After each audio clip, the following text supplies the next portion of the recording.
It's hard to turn on a TV or radio at the moment without tuning into news of some sort of crisis.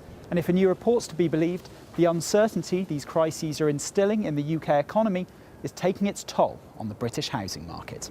A survey from the Royal Institute of Chartered Surveyors shows that while buyer demand is edging up, economic uncertainty, spawning from both the UK and abroad, is still holding back the market. Ben Thompson is the MD of Legal & General Mortgage Club.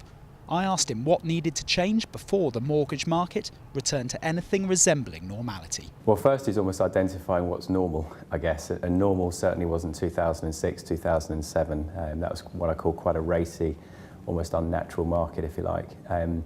But what we typically see is sort of 1 to 1.2 million housing transactions a year, and we're running at broadly half of that at the moment, and that's not normal. So the big thing for me, really, I keep coming back to the point, I guess, is confidence, and confidence in a number of levels. At the moment, people aren't confident necessarily that employment outlook is good. They're worried about what's going on with the Eurozone. And the other big thing at the moment is house prices are broadly flat. In some areas, they're certainly falling. So whilst that's still happening, there's no rush to jump on the ladder or move for that next time. So we're waiting for that to change. Household affordability will become better as inflation falls off, and we've seen that recently as well, and that will get better. But it's going to be a slow process before confidence properly returns. And this lack of confidence, coupled with scant levels of available credit, is muting a mortgage market in an otherwise rosy state. Council of Mortgage Lenders stats show that home loans are now at their most affordable in 8 years.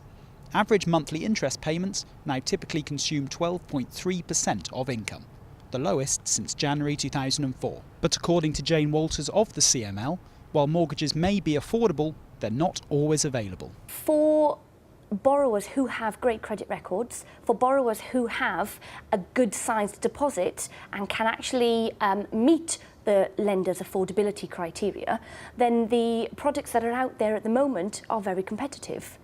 There are plenty of people, unfortunately, that don't meet the lender's affordability criteria, and for those, unfortunately, it's proving quite difficult for them to get on the market. But many are expecting transaction levels to pick up in the first few months of 2012 as the government's stamp duty holiday on properties worth up to £250,000 comes to an end.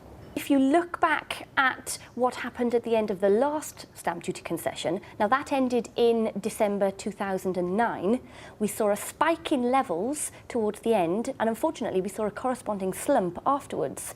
So we do believe that that will happen again in the early months of 2012. So while this government tax break may temporarily reinvigorate the market, more change is really needed, both in the UK and abroad, before this housing market gets back on track.